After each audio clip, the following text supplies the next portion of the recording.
Hello everyone, आज हम discuss करेंगे इंडेफिनिट इंटीग्रेशंस के क्वेश्चन और क्वेश्चंस हम लेंगे समीर बंसल बुक के। तो यहाँ पे आप ध्यान दीजिएगा, यहाँ मैं आपको पूरे सॉल्यूशंस नहीं बताऊँगा।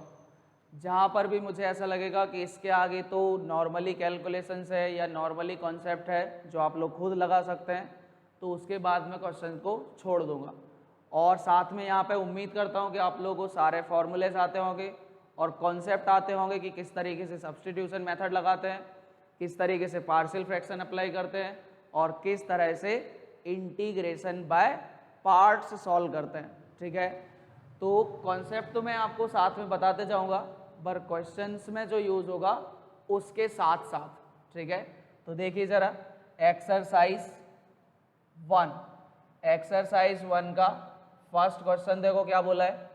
फर्स्ट क्वेश्चन में बोला है suppose determinant of F dash X, F X, F double dash X और F dash X equal to 0 where fx is continuously differentiable function with respect to x and f dash x not equal to 0, f of 0 equal to 1 और f dash 0 equal to 2।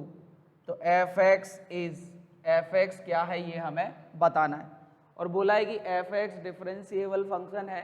ठीक है, fx कैसा function है? Differentiable function है। तो आप क्या करो, ये तो डिटर्मिनेंट है, सिंपली इसको सॉल्व करो तो आएगा एफ डैश एक्स का whole square minus F X into F double dash X equal to 0। तो अगर यहाँ पे है ना, अगर मैं यहाँ पे किससे डिवाइड कर दूँ? एफ एक्स के होल स्क्वायर से डिवाइड कर दूँ।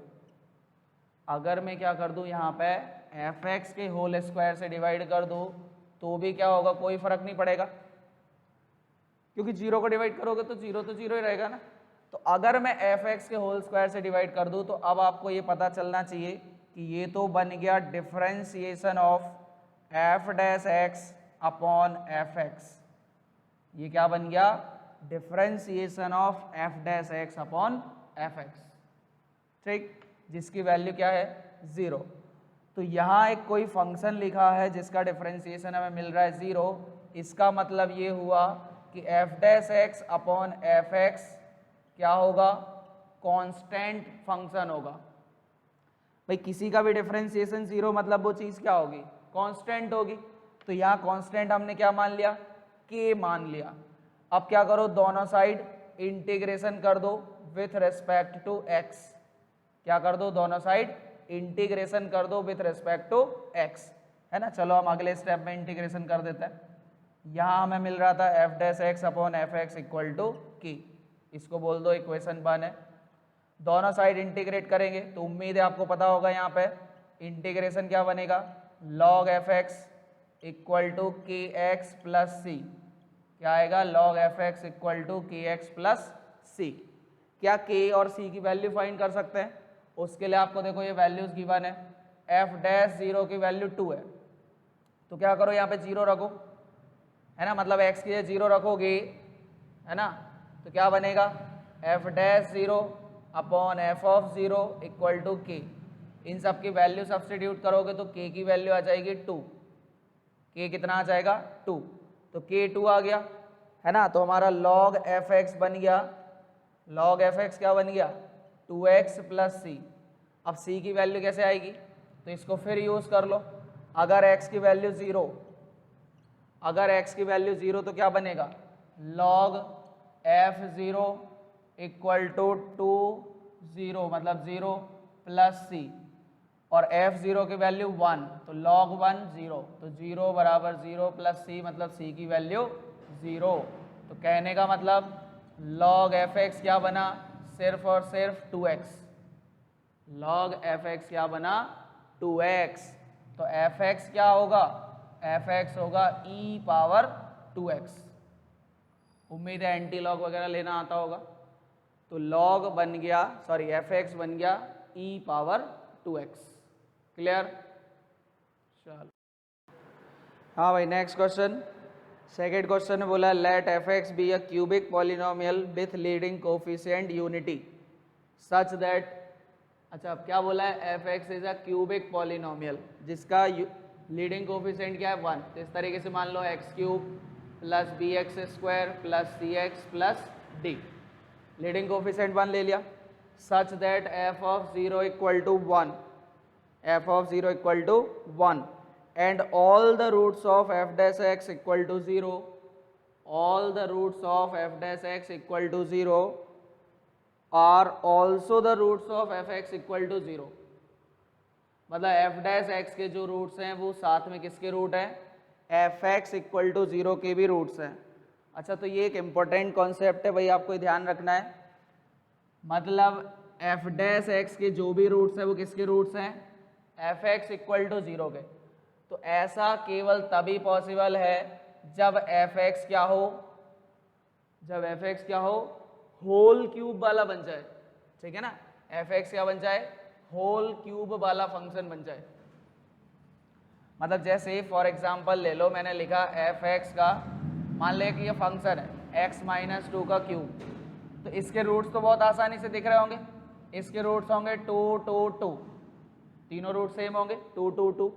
अब आप एफ डैश एक्स निकालो, तो एफ डैश एक्स निकालोगे तो आएगा 2x माइनस 2 का, सॉरी 3x माइनस 2 का स्क्वायर। इसके क्या रूट्स आएंगे, इसके रूट्स आएंगे 2, 2। तो दिख रहा है ना, देखो एफ डैश एक्स के जितने रूट्स है वो एफ एक्स के भी रूट्स हैं और किसी कंडीशन में नहीं आने वाले, है ना। तो केवल और केवल एक ही पॉसिबिलिटी है कि ये जो क्यूबिक फंक्शन है ये कैसा हो, होल क्यूब वाला फंक्शन हो। तो होल क्यूब के लिए तो बस लीडिंग कोफिशिएंट तो 1 चाहिए, तो x आ जाएगा और कोई वैल्यू ले लो यहाँ पे सपोज लैम्डा, तो इसको हटा दो भैया ना, इसको लेने से अब कोई मतलब नहीं है। एफ एक्स हमारा ये होगा और लैम्डा निकालने के लिए आपको ये गिवन है, तो f0 1 है ना, f0 की वैल्यू 1 है, मतलब x के 0 रखो, तो यहाँ से दिख जाएगा आपको लैम्डा की वैल्यू क्या है, 1 है। लैम्डा की वैल्यू क्या है, 1 है, बिल्कुल 1 है। तो एफ एक्स क्या आ गया हमारे पास, x प्लस 1 का होल क्यूब आ गया, एफ एक्स मिल गया हमको। अब हमें फाइंड क्या करना है, इसमें फाइंड करना है कि if integration of F X, if integration of F X equal to G X plus C, where C G 0 is 1/4, G 0 की वैल्यू क्या है 1/4 है और सी क्या है कांस्टेंट ऑफ इंटीग्रेशन, तो हमें वैल्यू चाहिए g3 माइनस g1। तो कोई नहीं, इंटीग्रेशन कर लो भाई, है ना।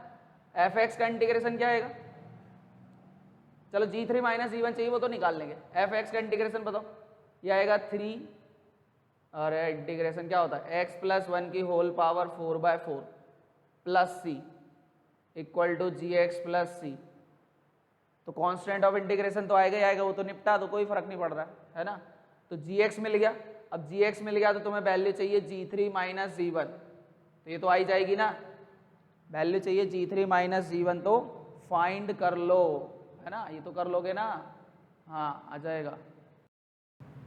हाँ भाई नेक्स्ट क्वेश्चन, इसमें बोला integration of e to the power tan theta into sec theta minus sine theta into D theta equals to, हमें इसका इंटीग्रेशन बताना है ना। तो इसका इंटीग्रेशन कैसे करेंगे, आप लोगों को एक कॉन्सेप्ट मालूम होना चाहिए, integration of H X into F X into में F X into H dash X plus F dash X. अगर ऐसा हो, अगर गिवन इंटीग्रेशन इस टाइप का हो तो इसका आंसर होता है e to the power H X into F X. इसका आंसर क्या होता है e to the power H X into F X, और बाकी प्लस सी तो अपन जानते ही है, कांस्टेंट ऑफ इंटीग्रेशन तो आएगा ही आएगा। तो क्या हमारा फंक्शन इस फॉर्म में है, और नहीं है तो क्या बना सकते हैं, है ना। तो देखो मैं आपको यहाँ बताता हूँ कि इसको बनाया जा सकता है। मान लो ये हम फिर से लिख रहे हैं e to the power tan theta, मतलब tan थीटा किसका काम करेगा, h का, फंक्शन h मान लो, h का डिफरेंशिएशन क्या होता है sec स्क्वायर थीटा, ठीक है ना। बट यहाँ पे एक्चुअल में क्या था sec थीटा, मतलब मैं यहाँ से क्या करूँगा sec का मल्टीप्लाई और sec का डिवाइड, तो मल्टीप्लाई करा sec स्क्वायर हो गया और डिवाइड वाला sec क्या बन जाएगा cos थीटा। मतलब मैंने क्या करा, सेक थीटा को ऐसे लिख लिया। क्यों लिख लिया समझ आया? क्योंकि अगर यहाँ h है तो उसका डिफरेंशिएशन होना चाहिए, और डिफरेंशिएशन के साथ जो होगा वो f माना जाएगा। तो ये रहा h का डिफरेंशिएशन और ये कौन हो गया, f। अब प्लस में क्या होना चाहिए, इसका डिफरेंशिएशन f का। तो क्या माइनस साइन थीटा हमारे पास है? तो हाँ देखो माइनस साइन थीटा प्लस में है। तो इसका मतलब ये बिल्कुल एज इट इज यही बन गया। तो इसका आंसर होगा e to the power h, मतलब e to the power tan theta into F. F कौन है, cos थीटा प्लस c। जिन लोगों को ये कॉन्सेप्ट नहीं पता, जिन लोगों को ये कॉन्सेप्ट नहीं पता वो क्या करेंगे, ठीक है ना? तो भाई दोबारा सुन लो। जिन लोगों को ये कॉन्सेप्ट नहीं आता है वो बाई पार्ट लगा सकते हैं। क्या कर सकते हैं, बाई पार्ट्स लगा सकते हैं। तो मान लो e to the power tan theta into sec theta, इसका इंटीग्रेशन अलग करोगे, और minus e to the power tan theta sine theta का इंटीग्रेशन अलग करोगे। बट आप यहाँ देखो, इसको अगर तुम t मानना चाहो अगर tan थीटा को, तो सेक स्क्वायर थीटा होना चाहिए था। तो भाई देखो एक सेक से मल्टीप्लाई डिवाइड तो तुम्हें करना पड़ेगा। तो sec square theta into cos theta लिख लोगे। इतने को मान लेना सेकेंड फंक्शन, इसको मान लेना फर्स्ट। फर्स्ट वाले का याद होगा बाई पार्ट में डिफरेंशिएशन होता है, सेकेंड वाले का इंटीग्रेशन होता है। मतलब फॉर्मूला क्या होता है वो तो आनी चाहिए। तो सेकेंड वाले का इंटीग्रेशन आपको यहाँ से दिख जाएगा। सेकेंड वाले का इंटीग्रेशन आएगा e to the power tan theta, और आप बाई पार्ट लगा के सॉल्व कर लो, ठीक है ना? इसको मान लेना सेकेंड और इसको मान लेना फर्स्ट। अदरवाइज आप फॉर्मूला या जो एक बोलते हैं ना कि इम्पोर्टेंट रिजल्ट जो होता है, वैसा अगर आप बना लेते हो तब तो बहुत जल्दी सॉल्व हो जाएगा। नहीं आता तो बाई पार्ट लगाने की कोशिश करो। क्लियर है ना? बाई पार्ट लगाओ जिसको नहीं आता। हाँ भाई अगला क्वेश्चन देखो। इस क्वेश्चन में आपको गिवन है कि if integration of this function, if integration of this function is equal to log fx plus gx plus c and fx is positive, c is constant of integration, है ना? fx क्या बोला है question में, positive बोला है, c को constant of integration बोला है। तो हमें fx प्लस gx की वैल्यू बतानी है कि fx प्लस gx क्या होगा। तो इस टाइप के इंटीग्रेशन है ना जिसमें बहुत बड़ा बड़ा दिखता हो, तो आप क्या करो, इस टाइप का फॉर्म बनाने की कोशिश करो, F dash X upon F x वाला। मतलब एफ एक्स और एफ डैश एक्स को ढूंढने की कोशिश किया करो, है ना? एफ एक्स और एफ डैश एक्स ढूंढने की कोशिश किया करो। तो सबसे पहले सोचो नीचे जो फंक्शन है उसका डिफरेंशिएशन क्या होगा। तो उसका डिफरेंशिएशन होगा e to the power X cos X और 1। तो मैं देख सकता हूँ कॉस एक्स भी ऊपर है, 1 भी ऊपर है, मगर e की पावर x ऊपर नहीं है। तो क्या करो, e की पावर x cos x और 1, मतलब पहले जो जो चाहिए वो लिख लिया। अब हमने क्या करा, यहाँ पे e की पावर x को जोड़ा, तो मैं e की पावर x को घटाऊंगा, है ना? e की पावर x को घटाऊंगा। चलो पहले घटा के दिखाता हूँ। लो e की पावर x को घटाया, ठीक। cos x मैंने लिख लिया, 1 लिख लिया, तो कौन बचा, माइनस साइन x, और कौन बचा, माइनस x। इनमें से क्या करो, माइनस कॉमन ले लो, तो ये तीनों टर्म प्लस के हो गए, है ना? माइनस कॉमन ले लिया, और इसके बाद क्या करना, सेपरेट कर देना। इसके अपॉन में डिनोमिनेटर अलग, इसके अपॉन में डिनोमिनेटर अलग। तो यहाँ पे बना e की power x plus sine x plus x, और इधर आ गया e की power x plus sine x plus x. तो ये वाला टर्म दिख रहा है 1 हो जाएगा। और ये क्या बन गया, f डैश, मतलब ऊपर वाला f डैश है, नीचे वाला f है। तो इसका इंटीग्रेशन मालूम होगा, log fx होता है, मतलब log e की power x plus sine x plus x. इसका इंटीग्रेशन, यहाँ से 1 बचा तो इसका integration x plus constant of integration. Compare कर लो, fx dx दिखेगा, कंपेयर कर लो, fx dx दिखेगा, उससे fx प्लस gx निकाल लो, ठीक है ना? कंपेयर कर लो और उससे fx प्लस gx निकाल लो। अरे ये तो कर ही लोगे ना भाई। तो जब भी बड़े बड़े क्वेश्चन दिखे तो सबसे पहले क्या करो, एफ डैश एक्स और एफ एक्स बनाने की कोशिश किया करो। चलो नेक्स्ट क्वेश्चन, फिफ्थ वाला। और फिफ्थ में, अच्छा फिफ्थ में आपको ये इंटीग्रेशन है जिसमें एक कंडीशन लानी है। तो भाई हम फिफ्थ वाला क्वेश्चन किसी और दिन करेंगे, है ना? काफ़ी लेंथी क्वेश्चन है वो, और कोई मतलब नहीं है उसको भी करने का। चलो नेक्स्ट क्वेश्चन देखो भाई, क्वेश्चन नंबर 6 बोला है integration of sine x into cos X into cos 2x into cos 3x cos 4x। अच्छा ऐसे नहीं दिया भाई, कॉस एक्स के बाद कॉस 2x, 2x के बाद 4x, 4x के बाद 8x और फिर 16x dx। इसका इंटीग्रेशन बताना है किसके इक्वल है। तो अगर आप लोगों ने कभी ये फॉर्मूला पढ़ा हो, cos a cos 2a cos 2 square a cos 2 cube a dash dash dash cos 2 power n minus 1 a, कितने कॉस मल्टीप्लाई हो रहे हैं, n कॉस मल्टीप्लाई हो रहे हैं, ठीक है ना, मतलब यहाँ नंबर ऑफ टर्म्स कितने हैं n। तो जब भी कॉस में क्या हो रहा हो, एंगल डबल होते जा रहा हो, मतलब एंगल जीपी में चल रहा हो, एंगल किस में चल रहा हो, जीपी में, और n टर्म्स होते, इसका आंसर होता है sine 2 power n a upon 2 power n into sine a। इसका ये आंसर होता है। उम्मीद है ये मालूम होगा, नहीं मालूम है तो भाई मैंने लिख दिया है, नोट कर लेना। तो यहाँ से यहाँ तक देखो यही चीज़ बन रही है, कितने टर्म है, 1 2 3 4 5, तो ये आएगा साइन 2 की पावर 5 मतलब 32a, एक कौन है यहाँ पे x है, अपॉन 2 पावर n मतलब 32 साइन a मतलब साइन x। तो ये साइन x कट गया, इंटीग्रेशन बचा साइन 32x अपॉन 32 का। तो उम्मीद है सबको आता होगा, ये बनेगा माइनस कॉस 32x अपॉन 32, और 32 पहले से तो 1024 प्लस c आ गया। हाँ भाई ऐसे ही आसानी से हो जाएगा ये।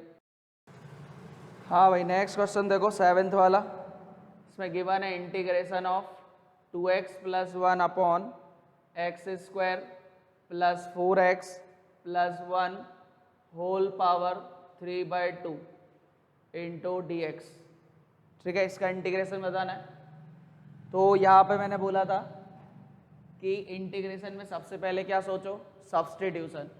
तो सब्सटीट्यूशन देखो, नीचे वाला दे रखा है हमको x square plus 4x plus 1, क्या हम इसको t मान सकते हैं, इसको t मानोगे तो आएगा 2x plus 4 dx equal to dt।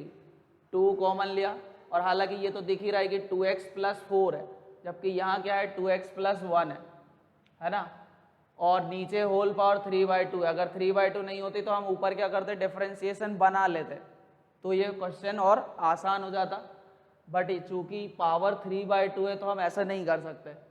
तो एक काम करो, यहाँ से क्या करो, एक्स स्क्वायर कॉमन निकालो और क्या करो, न्यूमरेटर को उससे डिवाइड कर दो। तो जब आप एक्स स्क्वायर कॉमन निकालेंगे, है ना, जब एक्स स्क्वायर कॉमन निकालोगे तो इसकी होल पावर 3/2 भी कॉमन आएगी, और होल पावर 3/2 कॉमन आएगी, मतलब ये क्या बन गया, एक्स क्यूब बन गया। मतलब निकाला तो कॉमन हमने एक्स स्क्वायर, मगर क्या बन जाएगा, एक्स क्यूब, इस होल पावर की वजह से। तो इसका मतलब जब हमने यहाँ से एक्स स्क्वायर निकाला तो क्या बन गया अंदर, 1 plus 4 upon X plus 1/x square, ऐसे बन जाएगा। और बाहर निकला एक्स क्यूब, जिससे ऊपर वाले को डिवाइड कर दो, तो हो जाएगा 2 upon X square plus 1 upon X cube, ऐसे कुछ आएगा। अब जरा नीचे वाले को फिर से t मान कर देखो, तो इसका मतलब जब मैं 1 plus 4 upon X plus 1/x square को t मानूंगा तो डिफरेंशिएशन आएगा इसका minus 4 upon X square minus 2 upon X cube dx equal to dt। और यहाँ से क्या करो, माइनस का 2 कॉमन ले लो, तो हो जाएगा 2 upon X square plus 1 upon X cube dx equal to dt। और ये -2 नहीं चाहिए देखो, तो यहाँ आ जाएगा -2 अपॉन में।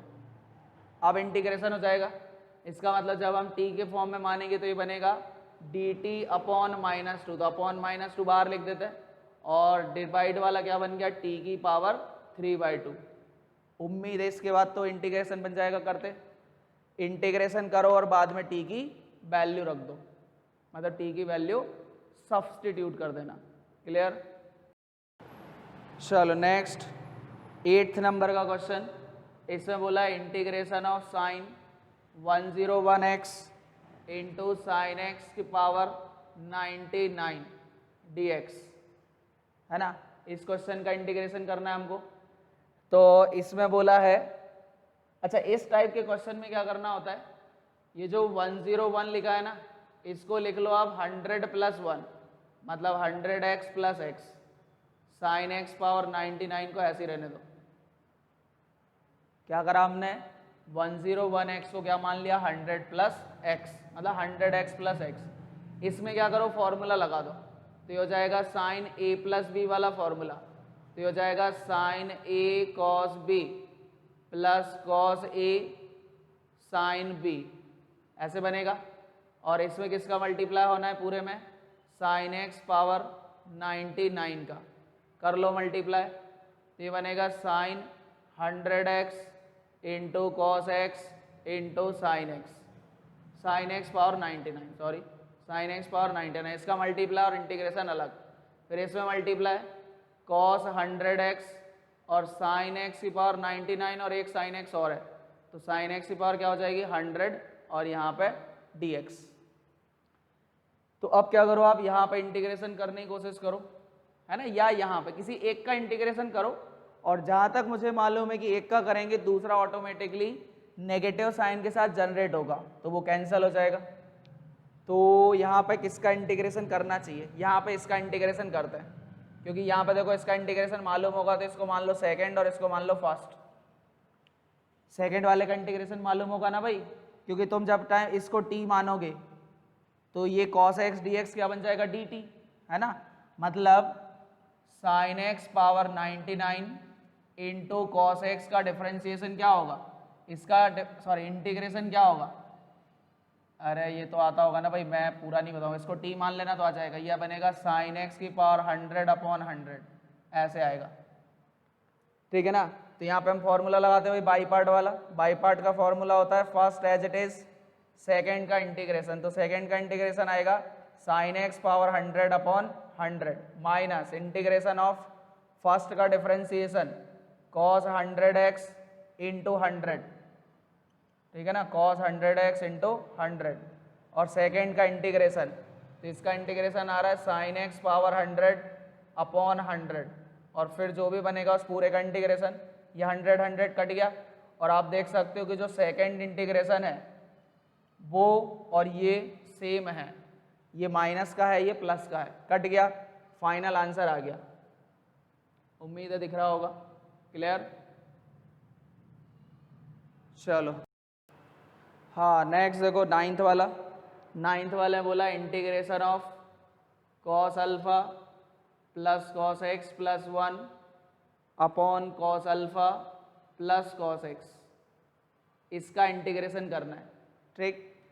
तो इसके इंटीग्रेशन में दिख रहा है कि जो डिनोमिनेटर में वो न्यूमरेटर में तो है ही, तो अलग अलग कर दो, इतने को अलग कर दो, 1 को अलग कर दो, तो जब इसके अपॉन में डिनोमिनेटर लिखोगे तो क्या होगा, कट कर 1 आ जाएगा, तो मान लिया उसका इंटीग्रेशन अलग हो गया, और जब 1 के अपॉन में लिखेंगे तो ऐसे आएगा 1/cos alpha plus cos x dx। 1 का इंटीग्रेशन तो हम जानते ही है, 1 का x के रिस्पेक्ट में इंटीग्रेशन क्या होगा, x होगा। इसका इंटीग्रेशन करना है तो क्या करेंगे, आप लोगों ने इस टाइप के इंटीग्रेशन सीखे होंगे ना, 1/a plus b cos x का इंटीग्रेशन। क्या करते थे इस टाइप के इंटीग्रेशंस में, इस टाइप के इंटीग्रेशंस में आपको फॉर्मूले लगाना होते हैं, है ना। किसका फॉर्मूला लगाएंगे भाई, सोचो, जैसे मान लो मैं पूछूं कि 1/5 प्लस 3 cos x का इंटीग्रेशन करो, तो क्या करोगे, 5 को मान लोगे 5 इंटू 1, क्या मान लोगे 5 को 5 इंटू 1, और 1 का फॉर्मूला लगाओगे cos square x/2 plus sine square x/2, और फिर 3 cos x का फॉर्मूला लगाओगे cos square x/2 minus sine square x/2। ये फॉर्मूले लगाया करते हैं, वही फॉर्मूले आज हमें यहाँ लगाने हैं, तो आएगा 1/cos अल्फा, ठीक है ना, 1/, अच्छा और एक चीज़ और है, रैशनलाइजेशन करे अगर तो भी हो जाएगा क्या, बट वो तब होता जब यहाँ पे 1 होता है ना, रैशनलाइजेशन से भी अगर कोई सोच रहा हो तो वो तब होता जब cos अल्फा की जगह क्या हो 1 हो, 1 के अलावा कुछ आता है तो यही तरीका बचता है। तो क्या बनेगा मेरे पास, cos alpha as it is रखो, इसके इंटू में 1 मान लेंगे, और 1 की जगह लिख लेंगे cos square x/2 plus sine square x/2, ठीक, और cos x का फॉर्मूला हो जाएगा cos square x/2 minus sine square x/2। ये फॉर्मूला हमने लगा दिया। इसके बाद क्या करोगे, है ना, ये dx मान लो इधर आ गया, तो x plus integration of dx upon cos square X by two common ले लो, क्या कर लो, cos square X by two common, तो यहाँ से आएगा कॉस अल्फा, यहाँ से आएगा 1, तो क्या हो गया 1 प्लस कॉस अल्फा, और उम्मीद है 1 प्लस कॉस अल्फा का फॉर्मूला आता होगा, तो 1 प्लस कॉस अल्फा का फॉर्मूला हो जाएगा 2 cos square alpha by 2, 1 plus cos alpha बना, उसका फॉर्मूला लगा दो। ऐसे ही क्या करो, sine square X by two common ले लो, क्या करो, sine square X by two common ले लो, बोली वो भी माइनस का, तो यहाँ से जो 1 बचेगा वो प्लस का, और कॉस अल्फा क्या बचेगा, माइनस का, तो 1 माइनस कॉस अल्फा हो जाएगा 2 sine square alpha by 2 sine square alpha by 2। इसके बाद क्या करना है अपन को पता होगा, जब भी हम ऐसे फॉर्मूले लगा देते हैं इंटू 1 मान के 1 का और कॉस एक्स का, उसके बाद क्या करना होता है, कॉस स्क्वायर एक्स बाय 2 से डिवाइड, ऊपर नीचे कॉस स्क्वायर एक्स बाय 2 से डिवाइड, तो यहाँ बनेगा x प्लस इंटीग्रेशन dx को डिवाइड करोगे तो आएगा sec square X by 2 dx divided by cos square X by 2 से डिवाइड, तो ये हो जाएगा 2 cos square alpha by 2 minus 2 sine square alpha by 2 as it is, और कॉस स्क्वायर एक्स बाई 2 से डिवाइड करा तो sine square upon cos square tan square X by 2। ठीक, यहाँ से क्या करना आगे, कॉमन आ जाएगा 1 by 2 cos square alpha by 2, इसको कॉमन ले लो, 2 कॉस स्क्वायर अल्फा बाई 2 को क्या कर लो, एक मिनट, टैन स्क्वायर वाला टर्म ये है ना, तो साइन स्क्वायर को कॉमन ले लो, साइन स्क्वायर अल्फा बाई 2 को कॉमन ले लो, तो ऊपर बना sec square X by 2 dx divided by sine square गया 2 तो गया, तो 2 चला गया, कॉस स्क्वायर में से साइन स्क्वायर डिवाइड हुआ, कॉस स्क्वायर में साइन स्क्वायर डिवाइड हुआ तो क्या बना, कॉट स्क्वायर अल्फा बाई 2। ठीक, माइनस साइन स्क्वायर पूरा चला गया, यहाँ बचा टैन स्क्वायर एक्स बाई 2, और अब क्या करो, टैन एक्स बाई 2 को टी मान लो, टैन एक्स बाई 2 को क्या मान लो, टी मान लो, तो ये हो गया x plus 1 upon 2 sine square alpha by 2, इसको टी मानोगे है ना, तो ये बनेगा टैन एक्स बाई 2 को क्या मान लो, टी मान लो, तो ये बनेगा 2 dt, है ना, डिफ्रेंसिएशन करके देखना, तो ये आएगा cos square alpha by 2 minus T square, cos square alpha by 2 minus T square, और अब आपको मालूम होगा integration of 1 upon A square minus x square का फॉर्मूला क्या होता है, इंटीग्रेशन 1 अपॉन ए स्क्वायर माइनस एक्स स्क्वायर का फॉर्मूला तो ये होता है 1 अपॉन 2a लॉग ए माइनस एक्स अपॉन ए प्लस एक्स, है ना, या फिर शायद चेंज कर लेना, ये a plus x upon A minus x होता है, ये तो फॉर्मूला देख लेना, है ना, मैंने बहुत दिन बाद फॉर्मूले नहीं देखे अभी, तो शायद हो सकता है ऊपर नीचे लिखा हो, तो ये फॉर्मूला लगाओ, टी के फॉर्म में लग जाएगा, और ए की जगह क्या आएगा, ए स्क्वायर होता है तो ए लिखना है, ये क्या है स्क्वायर, तो ए क्या होगा, कॉस अल्फा बाई 2 वैल्यू रखो, और यहाँ एक्स के क्या आएगा, टी आएगा, तो टी की वैल्यू बाद में पुट कर देना टैन एक्स बाय 2, तो फाइनली आपको आंसर मिल जाएगा, है ना भाई। हाँ भाई, अगला क्वेश्चन देखते हैं 10th नंबर का, और इसमें लिखा है f is a polynomial function such that for all real x f of X square plus 1 equal to X power 4 plus 5x square plus 3, the primitive of F X with respect to X is, primitive मतलब indefinite integration ही होता है, primitive मतलब indefinite integration होता है, तो सबसे पहले तो बताओ कि f of X square plus 1 है तो एफ एक्स क्या होगा, एक तरीका तो इसको t मान लो, ठीक है ना, एक्स स्क्वायर प्लस 1 को क्या मान लो t, तो f ऑफ t क्या होगा, मतलब अगर एक्स स्क्वायर प्लस 1 को t मान लिया तो एक्स स्क्वायर क्या होगा, t प्लस 1 होगा, तो ये है एक्स स्क्वायर का स्क्वायर मतलब t प्लस 1 का whole square plus 5 t plus 1 plus 3, तो f ऑफ x क्या होगा, t की जगह x रख दो, ये आएगा x square plus 2x plus 1 plus 5x plus 3, तो एफ एक्स हो गया x square plus 7x plus 4। उम्मीद है एफ एक्स समझ आया होगा कैसे निकाला हमने, अरे आ गया ना, एफ एक्स ये आ जाएगा, ठीक है ना, हमने कैसे निकाल लिया, एक्स स्क्वायर प्लस 1 की जगह टी मान लिया और बाद में टी की जगह एक्स लिख दो, क्योंकि एफ ऑफ टी मिल गया तो एफ ऑफ एक्स आ जाएगा, है ना। अब एफ एक्स का इंटीग्रेशन तो भाई कोई बड़ी बात नहीं है, ये तो निकाल लोगे, है ना। एफ एक्स का इंटीग्रेशन आ जाएगा, सब में 3 दे रखा है अपना, यहाँ कितना आ गया 7 बन गया, ये कुछ गड़बड़ है क्या? हाँ, एक्स स्क्वायर प्लस 1 टी है तो एक्स स्क्वायर क्या होगा, टी माइनस 1 होगा, है ना। ये टी माइनस कर लो भाई, थोड़ा सा गलत हो गया, तो ये वाला -2x और ये वाला, अच्छा 5 तो लिखा भी नहीं, कितनी जल्दबाजी कर ली। 5x - 5 + 3 तो ये होगा 3x और 3 और 4 -1। अब सही आए क्या, एक्स स्क्वायर प्लस 3x - 1, हाँ निकाल लेना भैया ना, इंटीग्रेशन निकाल लेना। चलो ओके, नेक्स्ट देखो भाई 11वें नंबर का क्वेश्चन।